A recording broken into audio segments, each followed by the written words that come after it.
আদালতে রুডিকে হাজির করে কুন্তলা সব খেলা শেষ করে দিল দীপা ও রূপা। হ্যাঁ বন্ধুরা, অনুরাগে ছোঁয়ার আগামী পর্বে এমনটাই ঘটতে চলেছে।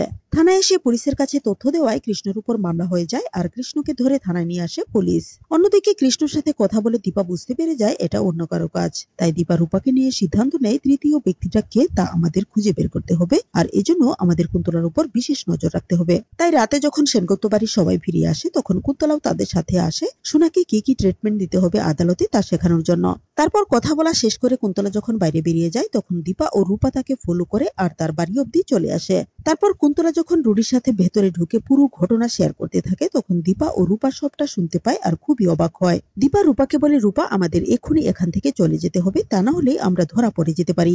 এই বলে দীপা রূপাকে নিয়ে আবার সেনগুপ্ত বাড়িতে চলে আসে। পরদিন সকালে কৃষ্ণকে আদালতে তোলা হবে বলে সেনগুপ্ত বাড়ির সবাই আদালতে উপস্থিত হয়। এদিকে দীপা রূপাকে নিয়ে কুন্তলা সেই বাড়ির সামনে চলে আসে আর ছদ্মবেশেই কুন্তলার রুমের দরজা নক করে।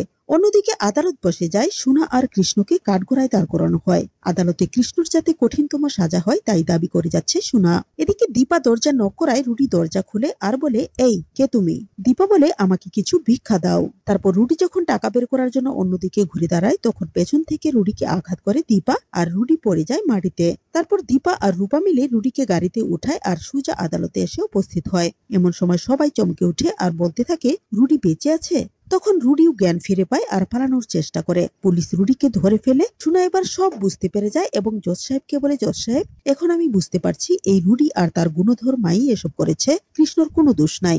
আদালত কৃষ্ণকে সাথে সাথে নির্দোষ ঘোষণা করে আর রুডি ও কুন্তলাকে গ্রেপ্তার করার নির্দেশ দেয়। তো বন্ধুরা, তোমরা তো এটাই চাও, এভাবেই যেন কৃষ্ণ নির্দোষ প্রমাণিত হয়, সেই সাথে আসল অপরাধী কুন্তলা ও রুডি কঠিন থেকে কঠিনতম শাস্তি পায়। জানিয়ে দাও কমেন্ট করে। ধন্যবাদ।